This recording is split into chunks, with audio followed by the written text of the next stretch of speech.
Hello, everybody. Happy Q&A Tuesday. Missed last week because I was traveling. So I'm really noticing, that absence and that distance and that amazing feeling you have when you're on the road and doing all kinds of different things instead of being at home. What a amazing privilege to travel. So here I am back, and I got a really, really cool question this morning. Does it really matter? I love this. What good does it really do, or does it really matter to question your thinking? How does that really affect our experience of being alive? What's going on here with this whole question your thoughts situation? And with so many people that I work with, as you all know, like in some kind of addictive habit that they don't like, or some kind of repetitive behavior. So, my favorite in my personal experience was eating, binge eating, purging in some way, over exercising, vomiting, going on diets, starving myself for several days, like that extreme up and down, very difficult for more than a decade. But there's been so many other painful experiences too, with the same thing, like noticing a repetitive thought about a person come up, like bracing myself against somebody that I thought was dangerous or unlikable or difficult in my life. Remembering some sort of difficult thing that happened in the past, the death of somebody or the breakup that I had, and having that repeatedly come into my mind, like being in a place that reminded me of that time and being sad all over again. Or a habit of thought like, what will happen when? What will happen when or if I run out of money, or something happened to my home, or somebody close to me gets sick or dies? What will happen if? And there's sort of the common things that happen in the human experience that we all sort of want to brace against, or don't want to have happen, or think of as crises or tragedies or difficulties. Loneliness, depression, sadness. If you think of these as like, I have to be perceiving, I have to be thinking to have this all come in. Like you're taking a walk down the street. This morning I was up early, and at the time of this recording, it's summer in the Pacific Northwest, and the mornings are just gorgeous. I opened the front door of my little cottage and the back door out the kitchen to the deck. And so there's a flow-through breeze through the house, and it's very cool and fresh. It's the way it always really is in the Pacific Northwest, it seems. It's not hot. And I'm sitting there with my hot drink, and there are thoughts that come through, like I'm observing and being with the sound of birds and the sunrise that's already underway, and the trees, and it smells so good, and it's so quiet and gorgeous, and the rug and the things on the wall. And I can think of right now that that's how it is when I'm sort of looking around and being in the room and sitting in my chair that I always sit in the living room, and taking a deep breath. And thoughts also are running through, like perception, remembering, images. What will happen today? As I'm doing that, I notice I reach over and I pick up my phone for a second. I look on my calendar. What's my first thing? I got to make sure I remember what's going on. Does an email need to go out? What's coming up? It's just lots of that is running and happening. And those are sort of benign. It's just awareness of being, and future and past, future and past. Is there something I need to do? Is it okay to not be doing something? That's kind of there. And they're sort of benign thoughts. And what's going on when we have thoughts, like this great and deep question that someone asked, when the thinking is stressful. So I feel upset. So in that kind of morning moment when nothing's really required, and I'm just looking around and observing and seeing the world and life. But I even, I might have a thought of something that just happened on this vacation, on this travel adventure, and thinking, oh, I'm never going to do that again. Or that was an odd, or that was fantastic. That there's something in the mind that kind of judges or reviews and says what it says about things. So I've just noticed when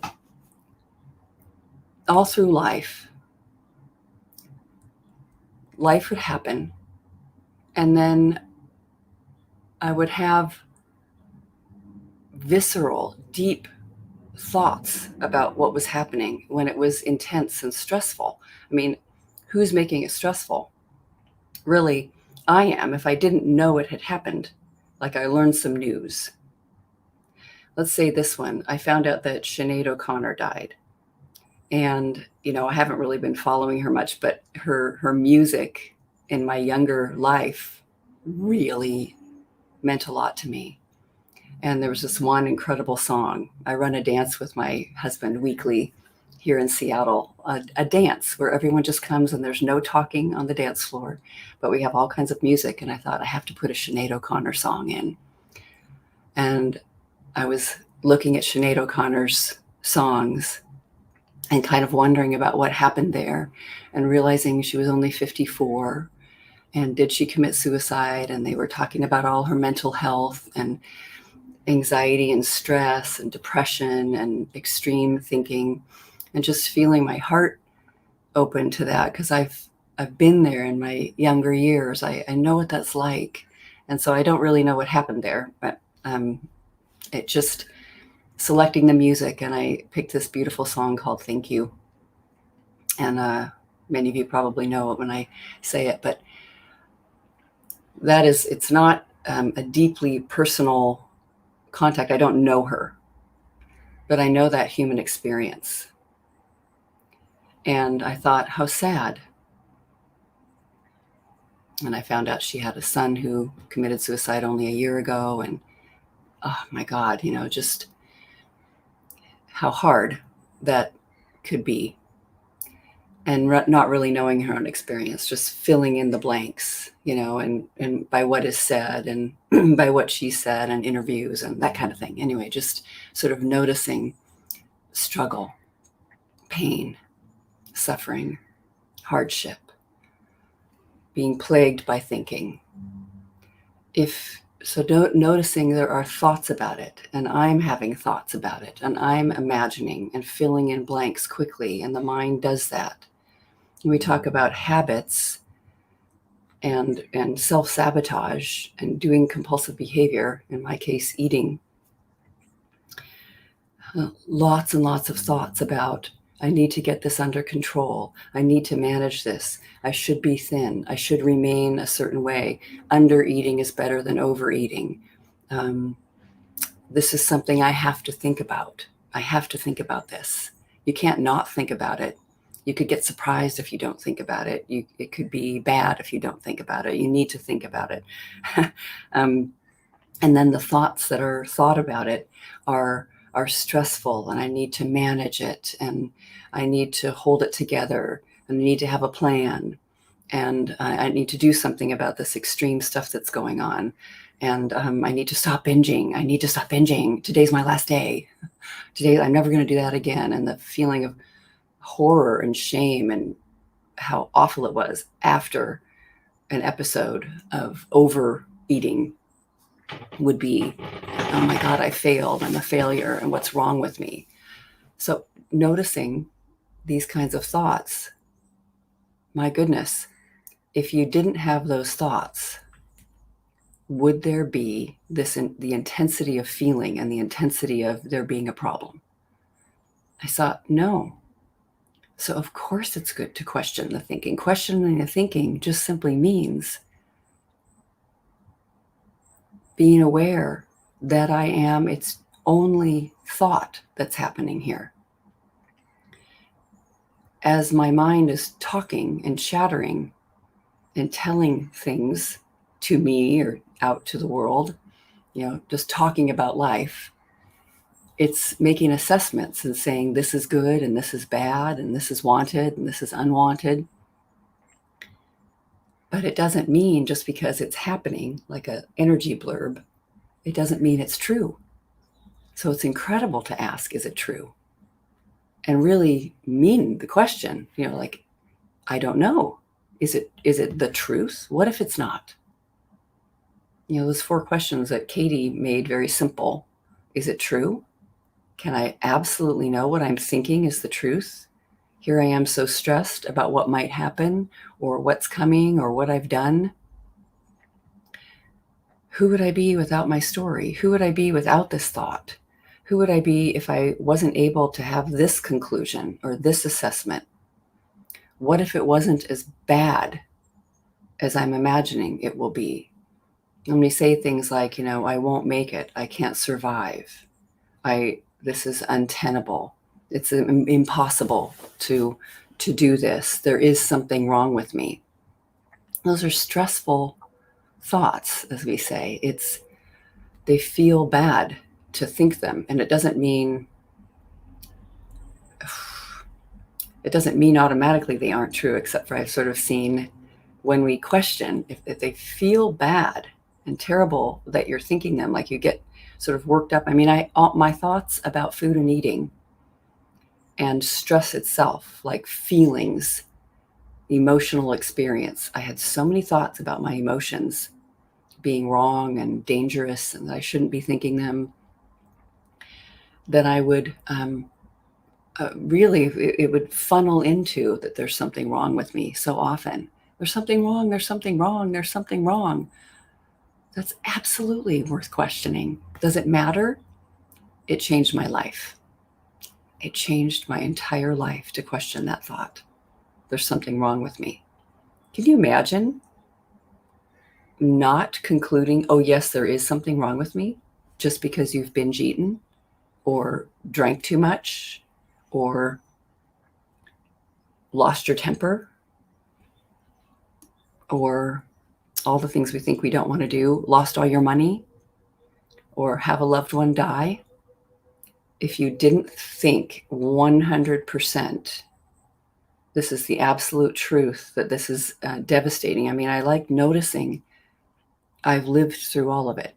Something is alive and functional and moving and solid and persistent, and like just the heart is still beating, the mind is still running, the body is still functioning. Yes, it's all temporary.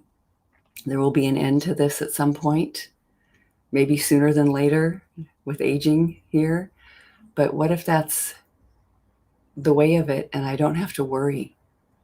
It's so funny thinking like I need to have my thinking. I need to worry about this. I need to be involved in this.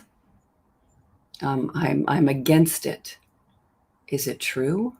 Who would I be without that story?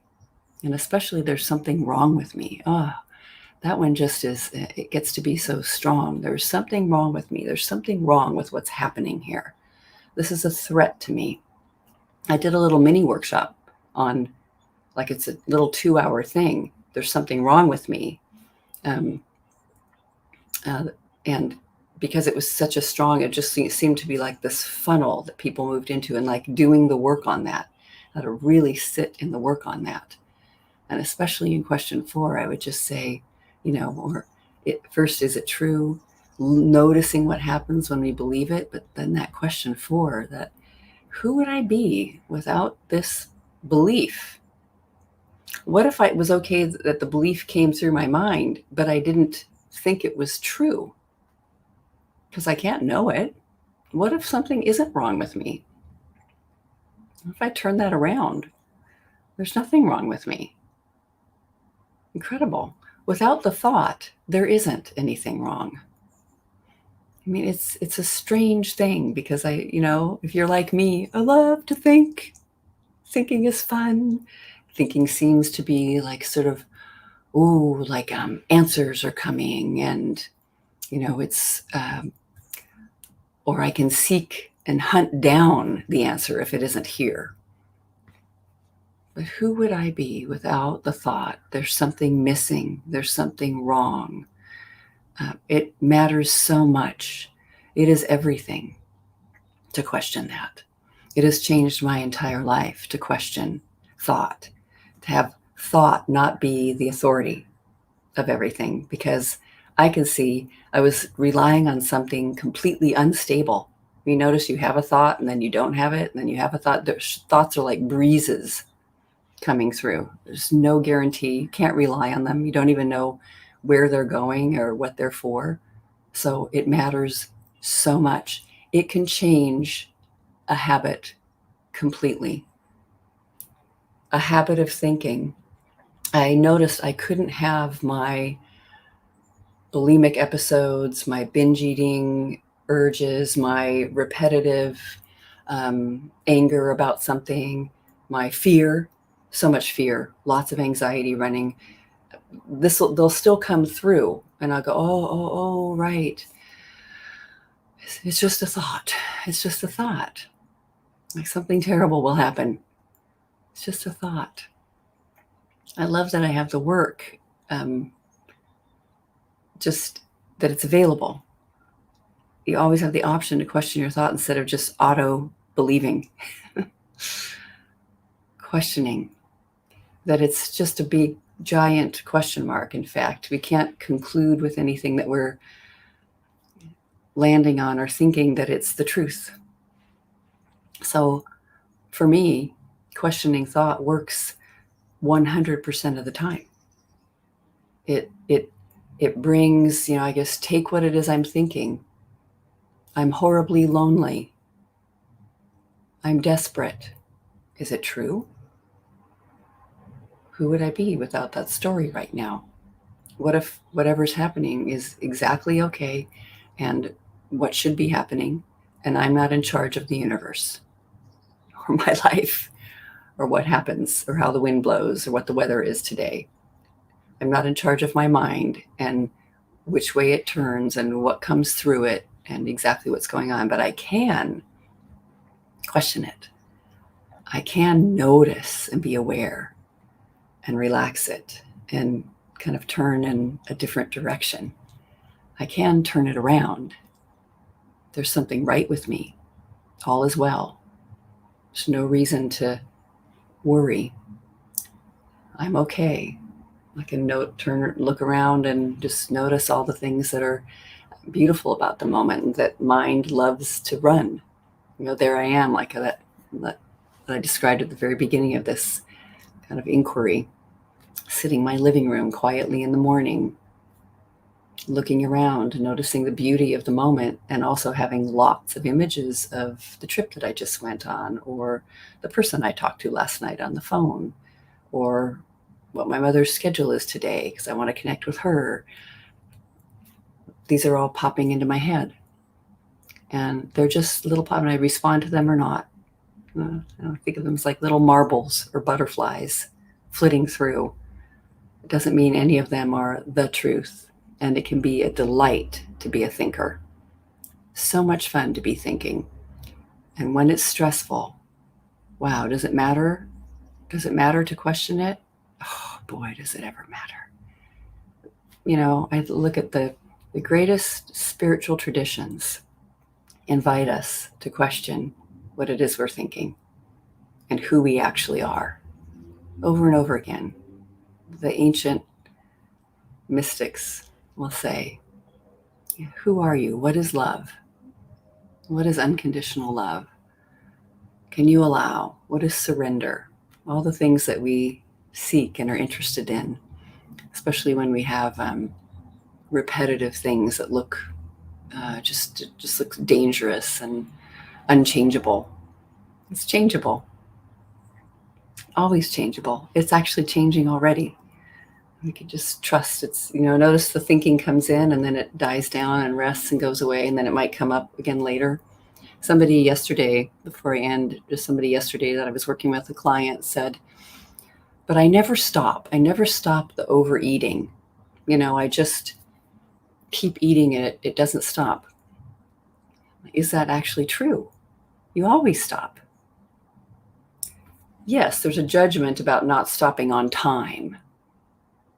What if when you're stopping is actually the right time to be stopping for some reason?